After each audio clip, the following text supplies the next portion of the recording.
প্রিয় পরম মম। Network problem हला से दुखित। आज महती सत्संग उपस्थित ठाकुर पुत पांडधारी प्रमीबृंद भक्तमती मातृमंडली साधु सज्जन छोट छोट पिला माने साधु समस्त उद्देश्य मोर यथायोग्य प्रणाम राजय गुरु। पुष्पगिरी ऑनलाइन सत्संग संगे बहु दिन बहु आगु ऑनलाइन माध्यम प्राय मु जोड़ी होता है। विशेष विशेष दिन में भाईनांकर भल पाइबा नहीं कि किसी इष्ट प्रसंग हुए एवं विशेष करी समस्त संगे गोटे इंटराक्शन कर सुजोग से कर दियंती से पाखे मोर विशेष कृतज्ञता एवं भल पाइबा मो मोर छोट बयस भल पाइबा पाऊँची एवं आगामी दिन में भी पाऊथी प्रार्थना मोर। मनीष जहाँ भल पाए ताकरी कथा ही कहे मो विषय हूँ तो जहाँ आपण मैंने शुणिले सीटा मुझे तार हकदार बा योग्य नुह। कारण ठाकुर गोटे कथा अच्छी प्रकृत उन्नति ना तुम प्रकृत आनंद कदापि पाइब ना। आम मैंने जो मैंने टिके टिके सुजोग पाइछु तांकर सेवा करिवार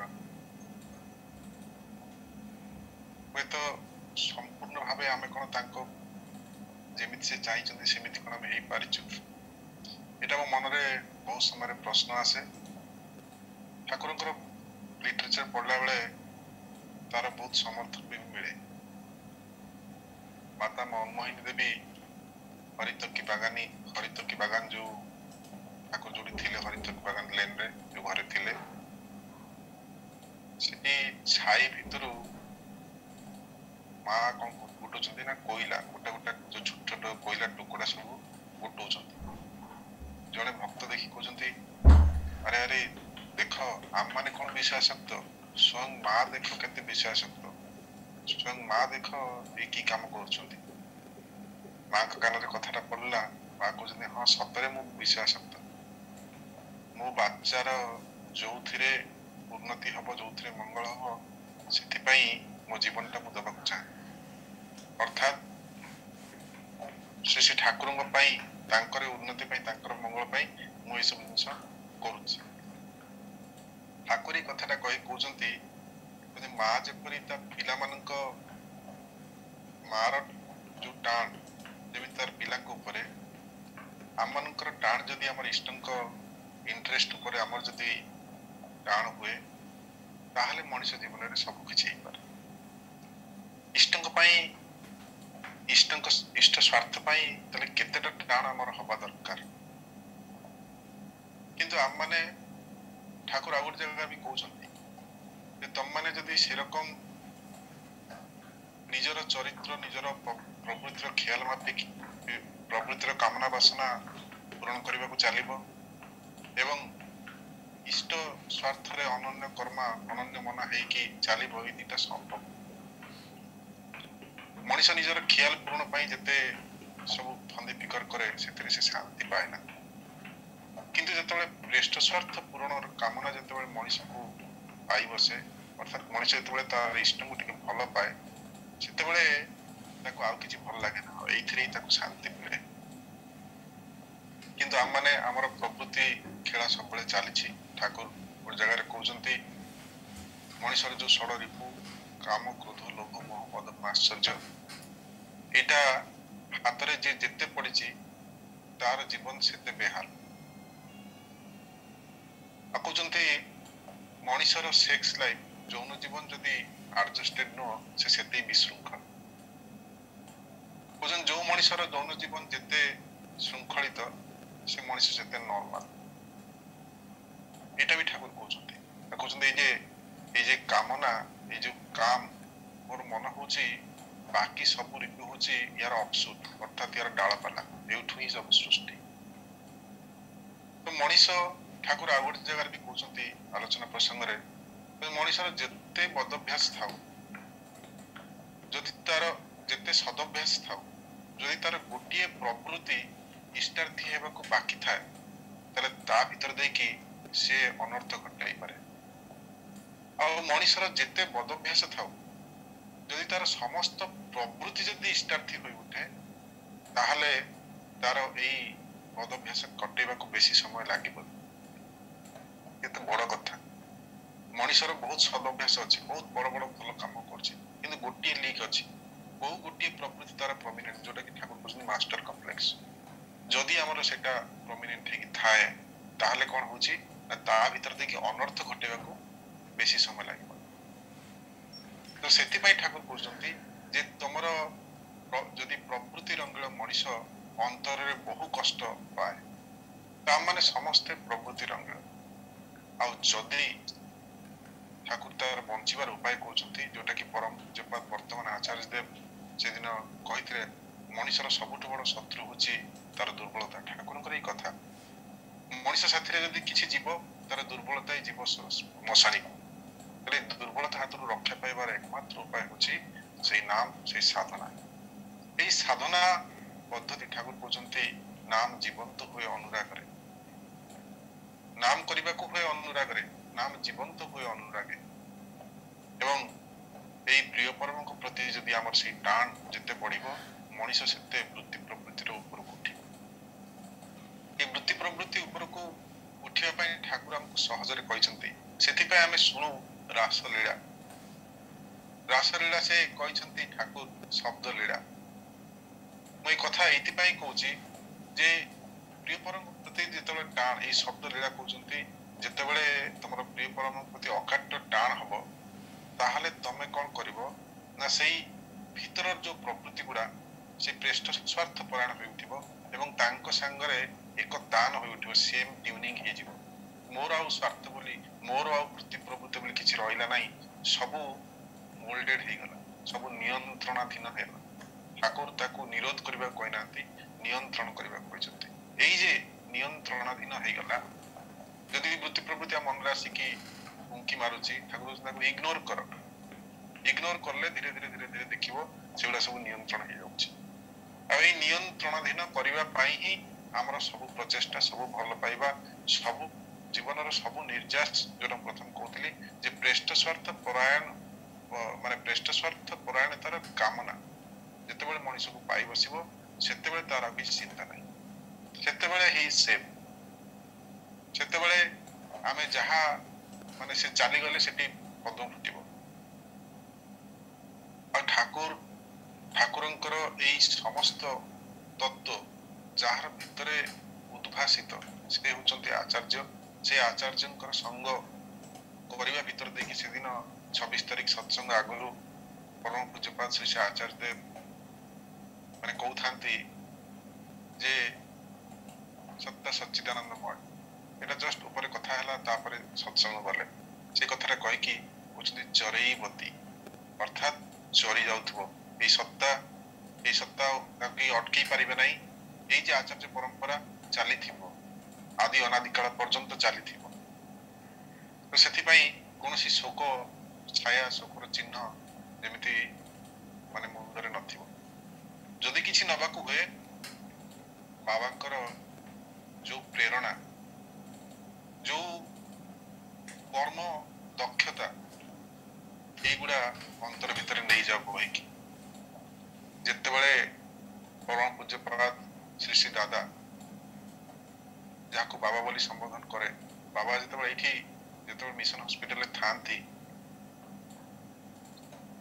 ବହୁତ ଜିନିଷ ମାନେ ସ୍ୱଚକ୍ଷରେ ଦେଖିବାର ସୁଯୋଗ ମିଳିଲା।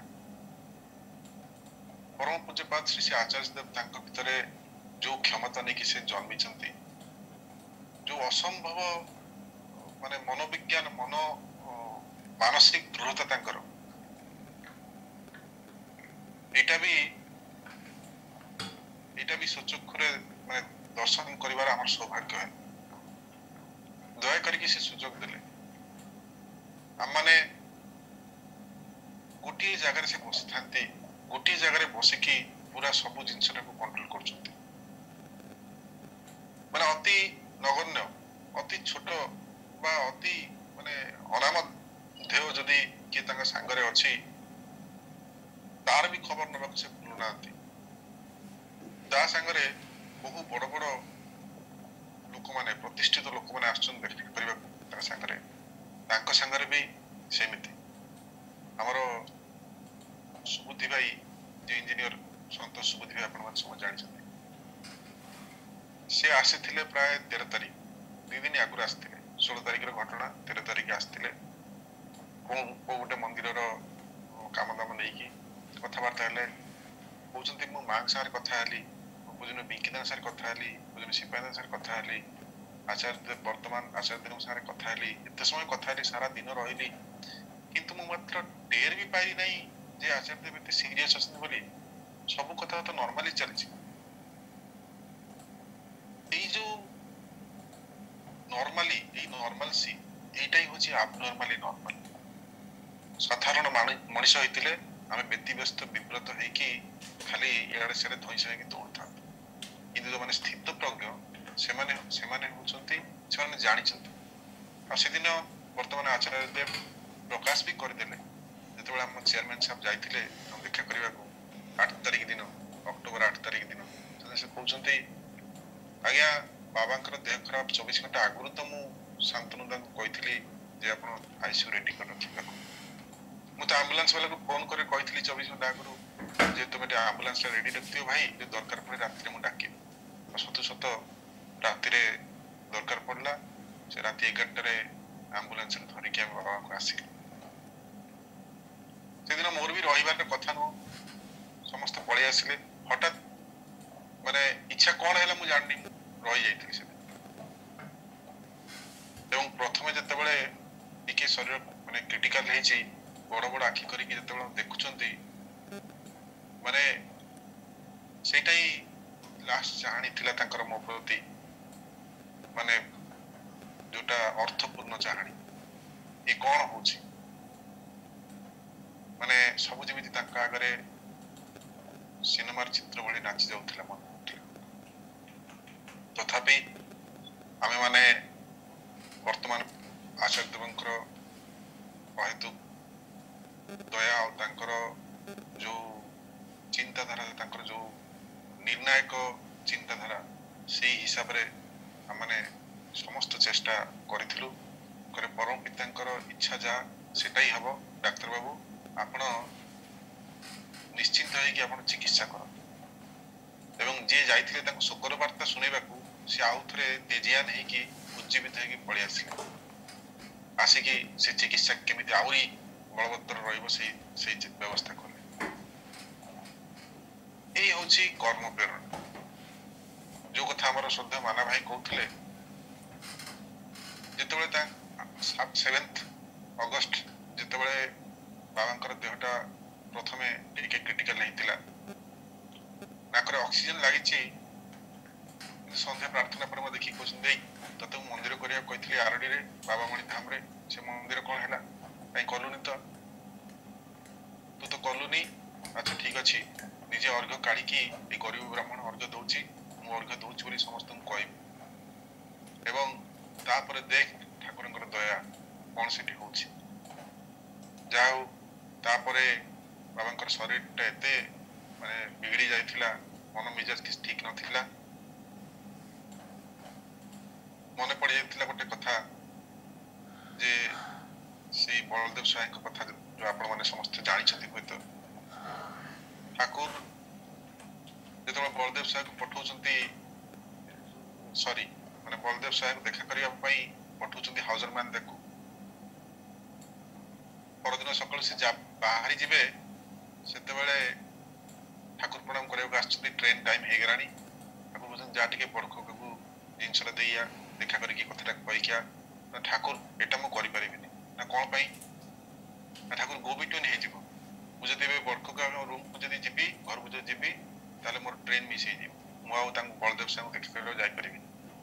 ଠାକୁର ହସି ଦେଇଥିଲେ, କହିଲେ ରେ ମୋର ମିଶନକୁ ଭଲ ପାଏ, মতে নহ। যেতেবেলে ইষ্ট ছাড়া থাকলে আপন ছিন্ন ভিন্ন তার জীবন, আগে সেই ইষ্টଙ୍କୁ ତାଙ୍କର ପ୍ରୀତି, ତାଙ୍କର ସୁଖ ଯଦି ଭକ୍ତର କାମ୍ୟ ହୁଏ ତାହେଲେ ସେଇଟା ହିଁ ହଉଛି ଜୀବନର ସବୁଠୁ ବଡ଼ ସାଧନା। ତାଙ୍କର କଥା ତ ନିଶ୍ଚୟ ରହିବ। ବର୍ତ୍ତମାନ ପରମ ପୂଜ୍ୟପାଦ ଆଚାର୍ଯ୍ୟ ଦେବ ଥରେ ମତେ ମନେ ପକେଇ ଦେଇଥିଲେ,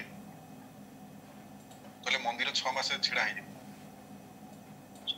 ସେ ଦୟା କରିଛନ୍ତି ଏବଂ ତୁ ଟିକେ ଲାଗିଯା, ଦେଖିବୁ ଏକାଉଣ୍ଟରେ ଅର୍ଘ ଆସିଲା ମାନେ ମନ୍ଦିର କାମ ଅଟକିବନି। 6 ମାସରେ ମନ୍ଦିର ଛିଡ଼ା ହେଇଯିବ। ଦିନ ରାତି କାମ କରିକି ମନ୍ଦିର ଛିଡ଼ା କରିହବ। କିନ୍ତୁ ଯୋଉ କାମ ବର୍ତ୍ତମାନ ଯୋଉ କାମ ଆଖି ଆଗରେ ଆସିଛି ସେଇ କାମ ଉପରେ ଧ୍ୟାନ ଦିଅ ଆଉ ନିଜର ଅନ୍ତରକୁ ପ୍ରଶ୍ନ ପଚାର ଯେ ଯାହା କରୁଛ ବେଷ୍ଟ ଅଫ ଦ ବେଷ୍ଟ କେମିତି କରିପାରିବ। ଏବଂ ସେ ସମୟରେ ଆମର ବିଭିନ୍ନ ଜାଗାରୁ ବିଦେଶରୁ ଡାକ୍ତରମାନେ ଆସିଛନ୍ତି, ସମସ୍ତେ ଆଚମ୍ବିତ ହେଇଛନ୍ତି ବର୍ତ୍ତମାନ ପରମ ପୂଜ୍ୟପାଦ ଆଚାର୍ଯ୍ୟ ଦେବଙ୍କର ଜ୍ଞାନର ପରିସୀମା ଦେଖିକି। ଆମେ ଯେତେବେଳେ ରୋଗର ପ୍ରୋଗ୍ନୋସିସ୍ ତାଙ୍କୁ ବୁଝେଇବା ଯାଉଛୁ, ସିଏ ଓଲଟି ଆମକୁ ସବୁ ପୁରା ନେରେଟ୍ କରୁଛନ୍ତି। ସେ ସେଥିରୁ ପଳଉଛନ୍ତି ପେନିସିଲିନ୍ କେମିତି ସୃଷ୍ଟି ହେଇଥିଲା, କୋଉଠୁ କ'ଣ ସୃଷ୍ଟି ହେଇଥିଲା, ସେ ହିଷ୍ଟ୍ରିକୁ ମାନେ ମେଡିକାଲ ସାଇନ୍ସରେ ଏଭଳି ଦିଗକୁ ସେ ଆମକୁ ଟଚ୍ କରୁଛନ୍ତି। ଆମର ମେଡିକାଲ ଟିମ୍ ହତବାକ୍ ଯେ କ'ଣ ଆମେ ଶୁଣୁଛୁ, କ'ଣ ଆମେ ଦେଖୁଛୁ, ଏ କ'ଣ ବିଶ୍ୱ ସ୍ରଷ୍ଟା ନିୟନ୍ତା ନିଜେ ସବୁ କିଛି ଉଗାଳି ପକଉଛନ୍ତି ଆମ ଆଗରେ, ଯେମିତି ସବୁ କିଛି ତାଙ୍କ ନଖ ଦର୍ପଣରେ ଅଛି। ଆମେ ଯାଇଛୁ ତାଙ୍କୁ ବୁଝେଇବାକୁ, ଆଜ୍ଞା ବାବାଙ୍କର ବହୁତ କ୍ରିଟିକାଲ ପରିସ୍ଥିତି ଏଇ ସବୁ ହବାକୁ ଯାଉଛି। ସିଏ ଓଲଟି ଆମକୁ ସବୁ ବୁଝେଇଦେଲେ, କହିଲେ ମୁଁ ସବୁ ଜାଣିଛି, ଆପଣମାନେ ଏଉଠୁ କ'ଣ ପଜିଟିଭ ୱେ ବାହାର କରିପାରିବେ ସେ ଚିନ୍ତା କରନ୍ତୁ। ତ ଏଇଭଳି ହଉଛି ତାଙ୍କର ଚିନ୍ତାଧାରା।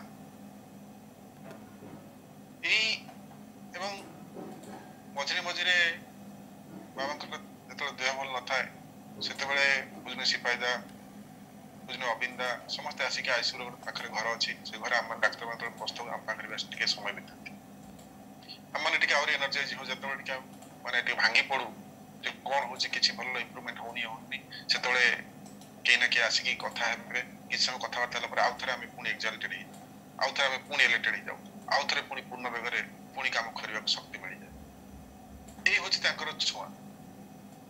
ବୁଝିନ ଅବିନ୍ଦ ଦାଦା କହୁଥାନ୍ତି ଯେତେବେଳେ 2016 ମସିହାରେ ପ୍ରଥମ ମୁଁ ଲୋକମାନଙ୍କ ସାଙ୍ଗରେ ଇଣ୍ଟରାକ୍ସନ କଲି, ସେତେବେଳେ ବହୁତ ଡିପ୍ରେସ୍ଡ ହେଇଗଲି। ଏତେ ଲୋକ ଏତେ ଗରିବ ଏତେ କଷ୍ଟରେ ଅଛନ୍ତି, ଏତେ ଆର୍ଥିକ ଅନାଟନରେ ଅଛନ୍ତି, ସବୁ କେମିତି ଦୂର କରିବା ଯାଇ ବାବାଙ୍କୁ କହିଲି ବାବା ଇଚ୍ଛା ମୋର ଗୋଟେ କନସଲଟାନ୍ସି ଖୋଲିବି, ଆମର ଯୋଉ ଗୁରୁ ଭାଇ ବଡ ବଡ ଲୋକମାନେ ଅଛନ୍ତି ସେମାନଙ୍କ ପାଖରେ ଏ ଯୋଉ ଯାହାର ସବୁ ଅସୁବିଧା ଅଛି ସେମାନଙ୍କୁ ସବୁ ନେଇକି ସେଟିଂ କରିଦେବେ। ବାବା ମତେ ଗୋଟେ ସୁନ୍ଦର ଉତ୍ତର ଦେଇଥିଲେ, କହିଲେ ବାବା ଆମମାନଙ୍କର କାମ ଲୋକଙ୍କୁ ପଇସା ଦବା, ଚାକିରି ଦବା, କାମ ଦବା, ଏସବୁ ଆମମାନଙ୍କର କାମ ନୁହଁ। ଆମମାନଙ୍କର କାମ ହେଲା ଗୋଟେ ଡାଇଭର୍ସନ ଦବା। ଡାଇଭର୍ସନ କ'ଣ ପାଇଁ ଦିଆ ହୁଏ? ମେନ୍ ରାସ୍ତା ଯେତେବେଳେ ତିଆରି ଚାଲିଥାଏ ସେ ରାସ୍ତାରେ ଯାଇପାରିବନି, ସେଥିପାଇଁ ଗୋଟେ ସାଇଡ ରାସ୍ତା ତିଆରି ହେଇଥାଏ। ଯେତେବେଳେ ମଣିଷର ସ୍ୱାଭାବିକ ଜୀବନ ଯେତେବେଳେ ବାଧାପ୍ରାପ୍ତ, ତାଙ୍କୁ ଗୋଟେ ଡାଇଭର୍ସନ କରିଦେବା, ସେଥିରେ ସେ ତାର ଜୀବନଟା ଚଲେଇବ ଏବଂ ତାପରେ ତାର ଭିତରେ ଦେଇ ସେ ଶକ୍ତି ସଞ୍ଚୟ କରିବ, ଯାହାଦ୍ୱାରା ସେ ନିଜର ଏଇ ଯୋଉ ପ୍ରତିକୂଳ ପରିସ୍ଥିତି ତା ସାଙ୍ଗରେ ଲଢିବା ପାଇଁ ଆଉଥରେ ଶକ୍ତି ସେ ପାଏ ଏବଂ ସେଇଟାକୁ ସେ ଆଉଥରେ ଓଭରକମ୍ କରିପାରେ। ଏଇଟା ହଉଛି ଆମର କାମ। କାରଣ ମଣିଷକୁ ଯଦି କିଛି ଦିଆଯାଏ ତାହେଲେ ସେଟାକୁ ସେ ବହୁତ ଦିନ ଧରି ରଖିପାରେ। ବିଭିନ୍ନ ବିଷୟ ନେଇକି ଆଲୋଚନା ହଉଥାଏ। ଥରେ ପୂଜନୀୟ ଅବିନ୍ଦ ଦାଦା କହୁଛନ୍ତି ଯେ ଯୋଉ ମେରା ଚାକିରି କ'ଣ କହୁଛନ୍ତି, মেয়ের চাকরি মহাপাপ মানে বিপর্যস্ত শ্বশুর পাপ, ଯୋଉ ବାଣୀଟା ଆମେ ଶୁଣିଛୁ, মেয়ের চাকরি মহাপাপ। ସିପାହୀ ଦେବୀ ସେଠି ବସିଛନ୍ତି, ମାନେ ଏହା ଉପରେ କଥା ଚାଲିଛି। ତାମାନେ ଠାକୁର କ'ଣ କହିବାକୁ ଚାହୁଁଛନ୍ତି? ସିପାହୀ ଦେବୀ କହୁଛନ୍ତି ଠାକୁର ଏଠି କହିବାକୁ ଚାହିଁଛନ୍ତି ଯେ ଝିଅମାନଙ୍କର ବୈଶିଷ୍ଟ୍ୟ। କଥାଟା ଯାହା ଯାହା ହଉଥିଲା ସେ ବିଷୟରେ ଟିକେ ଟିକେ ମୁଁ ବିଭିନ୍ନ ଦିଗ ଦେଇକି ଚେଷ୍ଟା କରୁଛି ତାକୁ ତୋଳି ଧରିବାକୁ, ଯେ ଝିଅମାନଙ୍କର ବୈଶିଷ୍ଟ୍ୟ ହରା ଯେମିତି ସେମାନେ କେତେବେଳେ ବି ନ ହୁଅନ୍ତି। ମତେ ବି ସେଠି ଆଣିଥିଲେ କ'ଣ କହିଲେ କ'ଣ କହ, କହିଲେ ଆଜ୍ଞା ଚାକିରି ଯୋଉ କଥା, ଚାକିରି କଥାର ଯଦି ଆକ୍ଷରିକ ଅର୍ଥକୁ ଦେଖାଯାଏ, ଚାକିରି ବା ଚାକର, ଚାକିରି କରିବା ଠିକ କିନ୍ତୁ ଚାକର ହବା ଠିକ ନୁହଁ। ଚାକର ମାନେ ବଶ୍ୟତା, ଯେ ମୁଁ କାହାର ବଶ୍ୟତା ସ୍ୱୀକାର କରୁଛି। ଝିଅମାନେ ଯୋଉଠି ଚାକିରି କରୁଛନ୍ତି ହୁଏତ ନିଜର ଯାହା ପାରିଶ୍ରମିକ ପାଇବା କଥା ତାଠୁ ଯଦି ବେଶୀ ପ୍ରଲୋଭନ ଥାଏ ତାହେଲେ ସେ ଅନ୍ୟ ତାଙ୍କର ଯିଏ ବସ୍ ଥାନ୍ତି ବା ତାଙ୍କର ସିନିୟର କର୍ମଚାରୀ ଥାନ୍ତି ତାଙ୍କ ପାଖରେ ନିଜର ବଶ୍ୟତା ସ୍ୱୀକାର କରନ୍ତି ଯେ ନିଜର ପ୍ରକୃତିର ପ୍ରଲୋଭନରେ ପଡ଼ିକି। এইটাই হচ্ছে ଖରାପ। ଠାକୁର କେତେବେଳେ ବି ନାରୀ ସ୍ୱାଧୀନତା ଉପରେ ହସ୍ତକ୍ଷେପ କରିନାହାନ୍ତି। ଯେ ଅବିନ୍ଦା କହୁଛନ୍ତି ଏଇ ତ ନନ୍ଦିତା ଦେଇ ତ ଚାକିରି କରିଛି, ମୋର ୱାଇଫ ସିଏ ତ ଚାକିରି କରିଛି, ତାହେଲେ ସେଟା କଣ ପାପ ହେଇଗଲା? ସିପାହୀ କହୁଛନ୍ତି existence is the mainstay of all Egypts. No existence, no Egypts. ये जो मेसेज रे बाणी कहते जे निजर एक्जिस्टेंस पे जदि मु किछि करूची तले सेटा होची वास्तविक मोर धर्म रक्षा। मोर एक्जिस्टेंस जोटी विपन्न होची मु चाकरी करिबिनी अथच मोर पिला खाया पाउनांती एटा ठीक न। तो अरविंद आ गोटे कथा कहले जे सब बेले ओही चाकरी करिवो झियो चाकरी करिवोनी सेमिति भी नाही।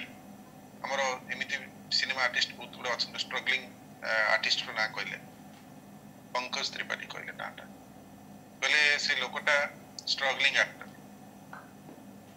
किंतु तार वाइफ सी गोटे डॉक्टर थिला तो सी काम करूची ये होम मेकर ये तार पिला मान को पढाउची तापरे सी आउथरे तार एक्टिंग लाइन में से पाइची स्कोप सेटा अलग कथा से এই কথাটা কইବାକୁ চাইଥିଲେ যে at the end of the day মনিষ যে তা মନରେ এম্পটিনেস রহুনি তো ଦି ଜଣ ଉଭୟ ଉଭୟଙ୍କୁ ପରିପୂରଣ କରୁଛନ୍ତି ତ ଯଦି ପରିପୂରଣ କରୁଛନ୍ତି ଏବଂ ଏମ୍ପଟିନେସ୍ ଇମୋସନାଲ ଏମ୍ପଟିନେସ୍ ହେଇପାରେ ଫାଇନାନ୍ସିଆଲ ଏମ୍ପଟିନେସ୍ ହେଇପାରେ ଯେ ମୁଁ କାମ କରିକି ବହୁତ ହେକ୍ଟିକ୍ ଦିନ ପରେ ମୁଁ ଘରେ ଆସି ପହଞ୍ଚିଲି କିନ୍ତୁ ଘରେ ଶାନ୍ତି ନାହିଁ ସେତେବେଳେ ମଣିଷ ମନରେ ଅବସାଦ ଆସେ କ'ଣ ପାଇଁ କରୁଛି ସବୁ ଜିନିଷ ଯେତେବେଳେ ଅବସାଦ ଆସେ ସେତେବେଳେ ମଣିଷର ରୋଗ ସୃଷ୍ଟି ଏ ସବୁ ହାତରୁ ରେହାଇ ପାଇବା ପାଇଁ ଆମକୁ ଠାକୁରଙ୍କର ଏଇ ସମସ୍ତ କଥାକୁ ମାନିବାକୁ ପଡ଼ିବ। ଠାକୁରଙ୍କର ଏଇ ବାଣୀଟାକୁ ସେଦିନ ଟିକେ କ୍ଲିୟର ହେଇଥିଲା ଯେ ସତରେ ଠାକୁର କ'ଣ କହିବାକୁ ଚାହିଁଛନ୍ତି କୋଉ ପରିସ୍ଥିତିରେ କ'ଣ କହିବାକୁ ଚାହିଁଛନ୍ତି କିନ୍ତୁ ଚାକିରି କଲା ପରେ ବି ଆମମାନେ ଠାକୁରଙ୍କର ଗୋଟେ ବାଣୀ ଅଛି ଠାକୁରଙ୍କର ଗୋଟେ କଥା ବି ଅଛି ଗାରି ତାଙ୍କୁ ଠାକୁର କହିଥିଲେ ଯେ ତମମାନେ ଖାଲି କ'ଣ ଡାକ୍ତରୀ କରିକି ମଣିଷର ରୋଗ ଦୂର କରିପାରିବ ଏତିକିରେ କରିପାରିବନି ମଣିଷର ଆଦବ କାଇଦା ମାନେ ଝିଅମାନଙ୍କର ଋତୁମତୀ ହେଲା ପରଠୁ ସେମାନଙ୍କର ଫିଜିକାଲ ହାଇଜିନ୍ ମେନଷ୍ଟ୍ରୁଆଲ ହାଇଜିନ୍ ସବୁ ସେମାନଙ୍କୁ ଶିକ୍ଷା ଦେବାକୁ ପଡ଼ିବ ଭଲ ମାଟି କେମିତି ହବ ସେଇ ମାଟି ଯେତେବେଳେ ସେଇ ମେଏଟି ଯେତେବେଳେ विवाह करिवो तार स्वामी को जदि से तांको भितरे ता पाखरे से एक्साल्टेड हबो जदि से ता ठारे संपूर्ण भाव में मुग्ध हबो एवं विशेष करी तार आंतरिक संगति जदि थिबो ताहाले सेउठु बलिष्ठ संतान जन्म हबो ताकू सेते बेले कुआ जीव रत्न गर्भा लोक माने कहबा को बाध्य हेबे। ठाकुरंकर ए जो गुढ़ तत्व सब एई कथा भितरे सब आलोचना होता है এবং সেତେବେଳେ ସେ ସବୁ କହୁଥାନ୍ତି ଯେ ଆମମାନେ ବୁଝିଲେ ସିପାହୀ ସବୁବେଳେ କୁହନ୍ତି ଆମମାନେ ଯେତେବେଳେ ଆଲୋଚନା କରୁ ସବୁବେଳେ ମୁହୁର୍ମୁହୁ ମାନେ ମୁଁ କ'ଣ କଲି ମୁଁ କ'ଣ କରିପାରିବି ଏଇ କଥା ହିଁ କହୁ ତୋର ଆଲୋଚନା ଆମେ କରୁନା ତୁ ମାନେ ତୁମେ ହିଁ ତୁମେ ଠାକୁର ହିଁ ଠାକୁର ସବୁ ହିଁ ଠାକୁରଙ୍କୁ ନେଇକି ଆମେ ସବୁ କିଛି ମୁଁ ଗୋଟେ ହନୁ ସେଟା କେବେ ବି ନୁହଁ ଠାକୁରଙ୍କ ଦୟାରୁ ମୁଁ ଆଜି ଯାହା କିଛି ହେଇଛି ଏଇଟା ହଉଛି ଗୋଟେ ଦାସର ସ୍ୱଭାବ ଆଉ ତାଙ୍କ ପ୍ରତି ଯେ ସବଲାଇମ୍ ଭୂମାୟିତ କେମିତି ହେଇ ହୁଏ ଏଇଟା ହିଁ ଆମେ ସ୍ୱଚକ୍ଷୁରେ ଦେଖିଲୁ ଯେ ସବୁ କାମ କରୁଛନ୍ତି ପରମ ପୂଜ୍ୟପାଦ ଶ୍ରୀ ଆଚାର୍ଯ୍ୟ ଗୋଟେ ଜାଗାରେ ବସିକି ଅଥଚ ବାକି ମାନେ ଫିଲ୍ଡରେ ଜଣା ପଡୁଛି ଯେ ସେମାନେ ହିଁ ସବୁ କରୁଛନ୍ତି ଯେମିତି ଆପଣମାନେ ଭାବୁଛନ୍ତି ଯେ ଡକ୍ଟର ହେମନ୍ତ ନାୟକ ହୁଏତ ସେଠି ବାବାଙ୍କର ବହୁତ ସେବା କରିକି ବହୁତ କିଛି କଲେ କିନ୍ତୁ ମହାଭାରତ ଯୁଦ୍ଧରେ ଯେମିତି ବେଲାଳସେନ କହିଲେ ସେ ଚକ୍ର ହିଁ ସବୁ କାଟିଲା। ମୁଁ ଶେଷରେ ଏହା ହିଁ ଅନୁଭବ କଲି ଯେ ଚକ୍ର ହିଁ ସବୁ କାଟିଲା। ଆମମାନେ ସବୁ ମାତ୍ର ଗୋଟି ସଜା ହେଇକି ଥିଲୁ, ସେଠି ଟିକେ ଦୌଡ଼ ଭାଗ କରୁଥିଲୁ। এইটা হচ্ছে তাঙ্কর অহেতুক দয়া, যে তাঙ্ক যুদ্ধরে আমাকে গোটি ভଳିଆ সে ব্যবহার কলে, এইটাই হচ্ছে তাঙ্কর দয়া। মহাভারতরে আমি সিরিয়ালে যাহা যাহা দেখুଥିଲୁ সেইভଳି ଭାବରେ ହିଁ ଆମେ ଅନୁଭବ ହେଇଥିଲା କିଛି ଦିନ। ଆଉ କାହାର କଣ ହେଇଥିଲା ମୁଁ ଜାଣିନି, ଆମେ ଅନ୍ତତଃ ହଜବେଣ୍ଡ ୱାଇଫ ଆମେ ଏଇଟା ଅନୁଭବ କରିଥିଲୁ ଯେ ସତ କଣ ଆଉଥରେ ମାନେ ରିୱାଇଣ୍ଡ ଦେଖୁଛୁ କି ଆମେ। ସବୁ ତ ଜାଣିଛନ୍ତି, ସେ ସବୁ ତ କରଉଛନ୍ତି, କିନ୍ତୁ ଶ୍ରେୟ ଦଉଛନ୍ତି ଆଉ କାହାକୁ। ବହୁ ଘଟଣା ଏଇ ସମୟରେ ଘଟିଥିଲା ଏବଂ ବହୁ ଲୋକଙ୍କର, ବହୁ ଭକ୍ତମାନଙ୍କର ବି ତାଙ୍କର ପ୍ରିୟ ପରମଙ୍କ ପ୍ରତି ଯୋଉ ଭଲ ପାଇବା ଆସୁଛନ୍ତି, ଲୋକ ମିଶନ ହସ୍ପିଟାଲ ଚାରିପଟେ ଘୁରିକି ମିଶନ ହସ୍ପିଟାଲ ପ୍ରଣାମ କରି ପଳାଉଛନ୍ତି। କିଏ ମିଶନ ହସ୍ପିଟାଲ କଣ କଥା, ଆମର ହସ୍ପିଟାଲର ଯେତେ ବଡ ବଡ ଡାକ୍ତର, ଚେୟାରମ୍ୟାନ, ଡାଇରେକ୍ଟର ସମସ୍ତେ ଆସିକି ତାଙ୍କୁ ଥରେ ଦର୍ଶନ ପାଇଁ ବ୍ୟାକୁଳ ହଉଛନ୍ତି। ଏବଂ ସବୁଠୁ ବଡ କଥା ହଉଛି ସେ ଆବନର୍ମାଲି ନର୍ମାଲ ଯୋଉ କଥା ମୁଁ କହୁଥିଲି, ଆମର ଷ୍ଟାଫ ମାନେ କହୁଛନ୍ତି ଏତେ ବଡ ଲୋକ। ଆଜି ସକାଳେ ମୁଁ ଜଣେ ପଚାରୁଛି, ସାର୍ ବର୍ତ୍ତମାନ କିଏ ଆପଣଙ୍କର ମେନ୍ ହେଲେ? ବୁଝିପାରୁଛ, ବାବାଇଦା ମେନ୍ ହେଲେ ନା, ସେମାନେ ଅଦୀକ୍ଷିତ ଲୋକ ସବୁ, ସେମାନେ ବର୍ତ୍ତମାନ ମାନେ ସେଇ ଆପଣଙ୍କର ଭଗବାନ ହେଲେ ଏବେ। ତ କହିବାର ତାତ୍ପର୍ଯ୍ୟ ହେଲା ସେମାନେ ଏଭଳି ଛୁଆ ପାଇଛନ୍ତି, କିନ୍ତୁ ଆମମାନେ ଏତେ ସହଜ ଭାବରେ ତାଙ୍କ ସାଙ୍ଗରେ ମିଶୁଥିଲୁ। ସେ ଆମକୁ ଡାକୁଥିଲେ, ଆମ ନାଁ ଧରି ଡାକୁଥିଲେ, କେତେବେଳେ କଣ ଖାଇବାକୁ ଦଉଥିଲେ, କେତେବେଳେ କଣ ଟିକେ କାମଦାମ କରିବାକୁ କୁହନ୍ତି, ଏତେ ସହଜ ଭାବରେ ତାଙ୍କୁ ପାଇଥିଲୁ। ଅଥଚ ଏବେ ତାଙ୍କୁ ଦର୍ଶନ କରିବା ପାଇଁ ଆମକୁ କେତେ କଷ୍ଟ କରିବାକୁ ପଡିବ।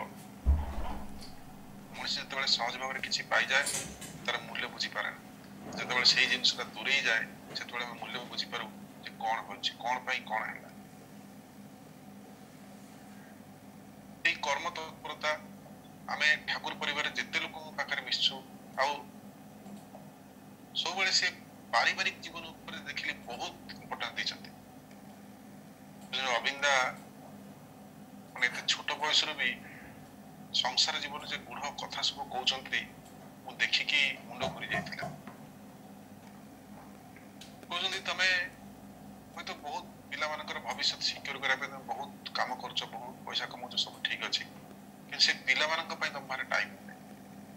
ପିଲାମାନଙ୍କ ପାଖରେ ଯଦି ଟାଇମ ଦେଲ ବି ତ ମୋବାଇଲ ଧରି ବସିଛ।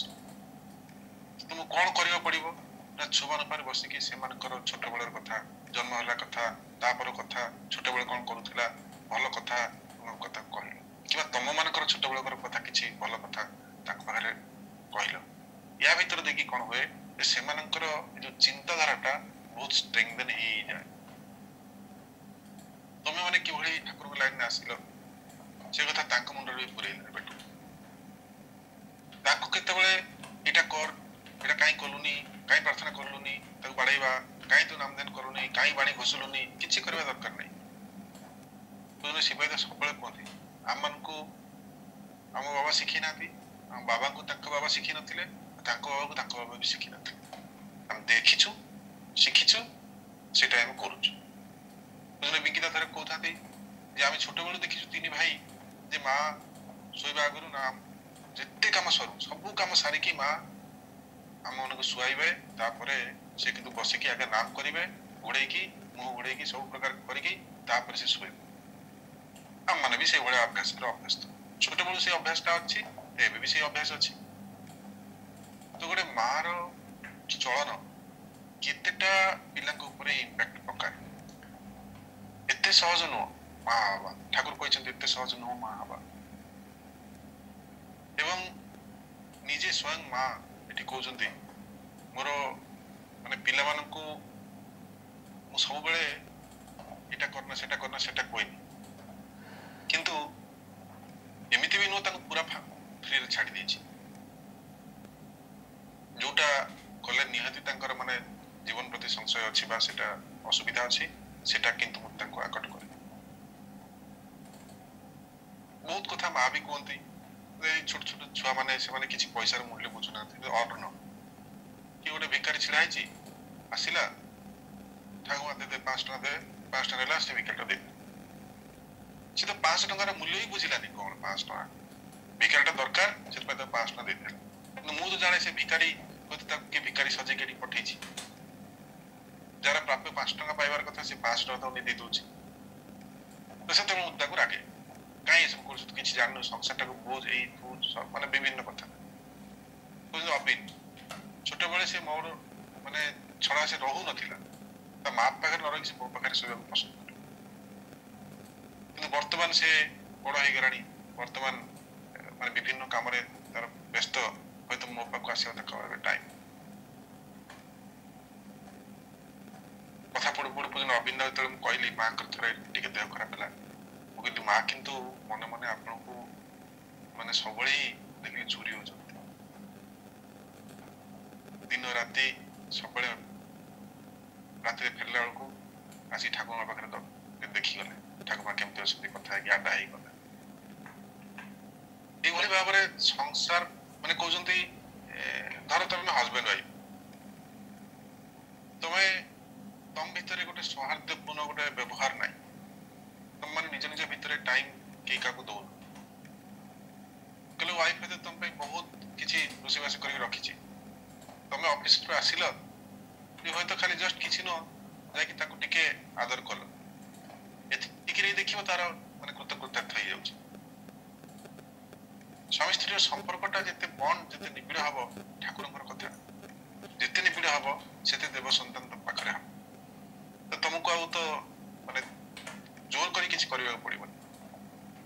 ଏଇ ସବୁ କଥା ତାଙ୍କ ପାଖରୁ ସବୁ ଦେଖିବାକୁ ମିଳିଲା, ଶିଖିବାକୁ ମିଳିଲା। ଆଉ ଏଇ ସବୁ କଥା ଯଦି ଆମମାନଙ୍କ ଜୀବନରେ ଆମେ ଚରିତ୍ରିତ କରୁ, ମୁଁ ମନେ କରେ ଯେ ମଣିଷ ଜୀବନ ହିଁ ସାର୍ଥକ ହବ। ଆଉ ବିଶେଷ କରି ଯୋଉଟା ଜାଣିବାକୁ ପାଇଲି, ଠାକୁରଙ୍କର ଯୋଉ କଥା ଅଛି, ଆଲୋଚନା ପ୍ରସଙ୍ଗ, ଠାକୁରଙ୍କର ବାଣୀ ସଂଗ୍ରହ ଯେତେ ଅଛି, ଜିନିଷ ସବୁ ନ ପଢିଲେ ଠାକୁରଙ୍କର ବହୁତ କଥା ଆମମାନେ ସଠିକ ପରିବେଷଣ କରିପାରିବାନି। ଆଉ ଆମମାନଙ୍କର ଚିନ୍ତା ଭାବନା ଯଦି ପରିଷ୍କାର ନ ହୁଏ, ତାହେଲେ ମଣିଷ ଅନଲାଇନ ମାଧ୍ୟମରେ ବହୁତ କଥା, ବହୁତ ମାନେ ଇନଫର୍ମେସନ ଯେତେବେଳେ ବ୍ରେନରେ ଢୁକୁଛି, କୋଉଟା ଠିକ କୋଉଟା ଭୁଲ ଆମେ ଜାଣିପାରିବାନି। ଆମର ନିଜର ଯୋଉ ଜଜମେଣ୍ଟାଲ ପାୱାରଟା ଚାଲିଯିବ। ଆମେ ହୁଏତ ବହୁତ କଥା, ବହୁତ ମଣିଷ ବହୁତ କଥା ଅନଲାଇନରେ କହୁଛନ୍ତି, କିନ୍ତୁ ଦେଖାଯାଏ ଆମେ ଚିନ୍ତା ନିଜ ବିବେଚନାରେ ପକେଇକି ଦେଖିଲୁ ଯେ ଆମ ଠାକୁର କଣ ଏବେ କେତେବେଳେ ବି ଏଇଭଳିଆ କଥା କହିଥିବେ? ଏଇଟା ଅସମ୍ଭବ। ଠାକୁରଙ୍କର କଥା ଏଟା କେବେ ହେଇପାରେ ନା, କାରଣ ଠାକୁର କେତେବେଳେ ବି କଥା କହିପାରିବେ ନାହିଁ। ଏମିତି ବହୁତ କଥା ଲୋକ ଅନଲାଇନରେ ଆଲୋଚନା କରୁଛନ୍ତି, ଶୁଣିବାକୁ ମିଳେ। ମୁଁ କାହାରି ସମାଲୋଚନା କରୁନି, କିନ୍ତୁ ନିଜର ବୋଧ, ନିଜର ବୁଦ୍ଧିକୁ ତ୍ୱରାନ୍ୱିତ କରିବା ପାଇଁ, ଆହୁରି ଶୁଦ୍ଧ କରିବା ପାଇଁ ଆମମାନଙ୍କୁ ବିଶେଷ ଜ୍ଞାନର ପ୍ରୟୋଜନ ଅଛି। ବୁଝିଲେ, ସିପାହୀ ସେଦିନ କହୁଥାନ୍ତି ଯେ ତୋ ଠାକୁର ଦାଦା, ବୁଝିଲେ ଅବିନ୍ଦ କହୁଥାନ୍ତି, ତୋ ଠାକୁର ଦାଦା ମହାପଣ୍ଡିତ, ମାନେ ଏତେ ଜ୍ଞାନର ଅଧିକାରୀ। ତୋର ସିନା ଏବେ ଗୁଗୁଲ ଅଛି, ତୁ ଯାହା ହେଲେ ଗୁଗୁଲ ପାର ଦେଇକି ଦେଖି ଦଉଛୁ, କିନ୍ତୁ ସେତେବେଳେ ତାଙ୍କ ସାଙ୍ଗରେ ଯେକୌଣସି ବିଷୟରେ କଥା ହବ, ଆଷ୍ଟ୍ରୋଫିଜିକ୍ସ, ମେଟାଫିଜିକ୍ସ, ସଂସ୍କୃତ, ଧର୍ମ, ବ୍ରହ୍ମଜ୍ଞାନ, ଯେକୌଣସି ବିଷୟରେ କଥା ହବାର ଅଛି, କଥା ହବ, ସବୁ ବିଷୟରେ ତାଙ୍କର ନଲେଜ ଅଛି। ଆଉ ନାଇଁ ନାଇଁ କରି ସେ କମ ବହି ପଢିନାହାନ୍ତି, କମ ବହି ସେ ପଢିନାହାନ୍ତି। ଏଇ ଯୋଉ ଜ୍ଞାନର ଅଧିକାରୀ, ଏଇ ଜ୍ଞାନଟା ହଉଛି ବାସ୍ତବ ଜ୍ଞାନ। ମାନେ ପୂଜନ ଅବିନ୍ଦ କହୁଛନ୍ତି, ମୁଁ ଥରେ ଗୋଟେ ବହି କିଣିଛି, ଗୋଟେ ବହି ପଢୁଛି, ପ୍ରତିଦିନ ଟିକେ ଟିକେ ପଢି ପଢି ପଢି ପଢି ମାନେ ପ୍ରାୟ 3 ମାସ ଲାଗିଗଲାଣି ମୋର। ବହିଟା 40% ବି ହେଇନି ସେ ପର୍ଯ୍ୟନ୍ତ। ଦିନେ ଠାକୁମା ଘରେ ମୋ ବହିଟା ଛାଡିକି ଆସିଛି, ଠାକୁର ଆସିଥିଲେ, କହିଲେ ଏଇଟା କି ବହି, କାହା ବହି? ଠାକୁର କହିଲେ ଏଇଟା ଅବିନର ବହି। ଆଚ୍ଛା, ଅବିନର ବହି, ଠିକ ଅଛି, ମୁଁ ଟିକେ ନେଇକି ଦେଖୁଛି ଏଟା, ଆଉ ଅବିନ ଆସିଲେ କହିବ ମୁଁ ନେଇଛି ବହି। ସେଦିନ ରାତିରେ ଆସିକି ଅବିନ ଦେଖିଲେ ବହି କାହିଁ, ଠାକୁର ଦାଦା ନେଇଛନ୍ତି। ତାପରେ ପଳେଇଲେ। ତାପର ସନ୍ଧ୍ୟା ବେଳକୁ ତାକୁ ଠାକୁର ଦାଦା ସେ ବହିଟା ଫେରେଇ ଦେଲେ, କହିଲେ ବାବା ତୁ ବହିଟା ଦେଇଥିଲି ମୁଁ ପଢିବାକୁ, ବହିଟା ପଢିବାକୁ ମାନେ ପଢିଦେଲ? କହିଲେ ହଁ ପଢିଦେଲି ବହିଟା। ମାନେ ଏଇ 400 ପେଜେସର ବହିଟା ପଢିକି ଶେଷ କରିଦେଲ? ହଁ ପଢି ଶେଷ କରିଦେଲି। ମାନେ ତାଙ୍କର ଏଇ ଯୋଉ ପଢିବାର ଯୋଉ ଆଗ୍ରହ, ଯୋଉ ବ୍ୟଗ୍ରତା, ଆଉ ଯୋଉ ସ୍ପିଡ, ଏଇଟା ସେଦିନ ମତେ ବହି ପଢିବା ପାଇଁ ଆହୁରି ଆଗ୍ରହାନ୍ୱିତ କରିଥିଲା। ଆଉ ଯୋଉଟା କି ମତେ ବହୁତ ବହି ପଢିବାକୁ ମାନେ ମତେ ବହୁତ ସବୁଠୁ କଷ୍ଟ କାମ ମନେ ହୁଏ, ଏଇ इनसीडेंट मो जीवन रो माने मोड़ पलटि देथिले से एई भली भाबरे मनीष जेते तांको पाखको आसे सेते से माने मुग्ध होई उठे से दिन 26 तारिख सत्संग सरछि 27 तारिख सकाळ आमे संदीप दान घरे बसछु दिन टिंकू दास आसी कहते घटना गोटे घटना कहले मो झील को डांस क्लास रे देइथिली सबुदिन प्रेयर टाइम आस फेरला को प्रेयर टाइम हो 4-5 दिन गला पर प्रेयर टाइम हो डांस क्लास एक लाभ कौन डांस क्लास कर किसी दिन पर देखुची जेठू माने परम पूज्य दादा डाकी गले जाई शुणिली तू झीर डांस क्लास बंद कर दीचु हाँ जेठू बंद करदेली सी प्रेयर टाइम कौन पाई प्रेयर टाइम हो सब डिले माने देरी हो जाउची आसी पजल प्रेयर टाइम पा हो जाउची डांस सीखी कौन हबो अच्छा ता बयस रे तू प्रेयर करथुल हाँ मु तो करे मु तो ठाकुर दादा संगे जाई की माने सीसी बरदा संगे जाई की मु ठाकुर बाड़े प्रेयर करथली सेतेबेले से गंभीर कहउछंती मु किंतु ता बयस रे पद्मातिर रे पाई पाई दौड़ुथली तो प्रार्थना टाइम के तळ होची कोन होची किछि बुझी पर नथली जे बयस रे जहा स्वाभाविक ताकू जोर करके अख्तियार करबा ठीक माने प्रतिहत करबा ठीक तो जे बयस माने छोट पिलांकर ए बयस को भी स्वाभाविक नेचर को भी सम्मान देबा को सिटी से माने सिखेले तापर से कहउछंती मु ठाकुर दादा सार प्रार्थना कर जाय प्रार्थना चलिबो तापर थरे माने दादू ऊपर से बरदान कांधरे थरे मो दादा माने जवन साइड रे बसता ताक ऊपर ढोळी की पड़ी जाउथा मते ठाकुर दादा कहले थरे जे एई तू प्रार्थना करला को अनै की प्रार्थना करी माने मते देखियो समस्त ठाकुर देखि प्रार्थना करछ आखी बंद करी तू मते देखि देखि प्रार्थना करबा मु जेमिति जेमिति करछि प्रार्थना में तू भी सेमि सेमि करछ कहले मु अनै की समस्त ठाकुर देखि प्रार्थना करती आखी बंद करी मु किन ठाकुर दादा को अनै की तापर प्रार्थना करिया शुरू करी एम चलला बहुत दिन चलला ठाकुर दादा जेमती गुरु वंदना बेलू जेमती हाथ करती जेमती बार बार गुरु विनती करी सब न करू उपकार हाथ तळु पकांती मु सब सेमि परिवार स्टार्ट कली बहुत दिन गला परे हठात दिन प्रार्थना चलची मोड बनेले आखी इशारा कले आखी ने इशारा करके कहजंती आखी बंद कर तापर से दिनटू आखी बंद करी प्रार्थना करे कि ठाकुर दादा जेमती करथिले से जी बरदा मु भी सेमि आजीवन मोर अभ्यास तो एई भली भाबरे कि भली भाबरे माने अपब्रिंगिंग चाइल्ड अपब्रिंगिंग से माने करिसंती एटाई तांको संगरे संग करले हमें बहुत जिंस शिखिबा मिले किछि जोर करके बेते की किछि हे परिबो आ जेते हमें तांको पिला मान को हमें वर्तमान पढिबा पई बहुत हमें प्राधान्य दो जेते हमें पढ़ कहबो सेते पिला माने पर हे जिबा बहुत पढिबा कथा कहि हम पिला को पर करि दउछु एटा तो ठीक न पढिबा पई इंटरेस्ट से बढिया सिचुएशन आपको क्रिएट करबा पड़े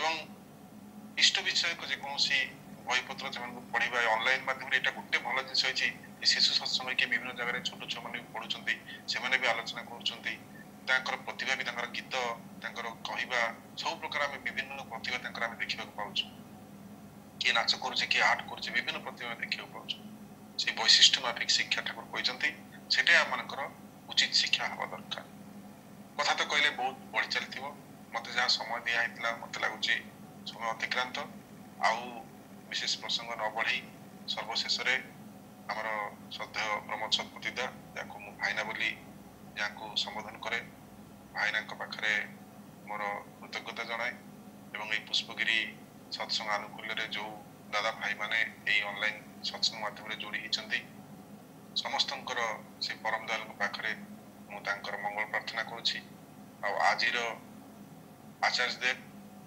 वर्तमान आचार्य देव जहा तांकर कर्म प्रेरणा जहा तांकर कर्म पद्धति तांक संगरे चालिबा को हेले हमन को फिजिकली अंतत फिट रहबा पड़िबो केना तांकर जो स्पीड काम करिवार सेति पई जोटा मु कटक सत्संग जिला स्तरीय उत्सव रे मु कहउतली फिट रहबा पई स्वास्थ्यकर खाद्य आउ पवित्र चिंता ए दिटा नै कि हम माने सुस्थ रहबा एवं हमर इष्टंकर काम को आउरी आगे नबा जय गुरु।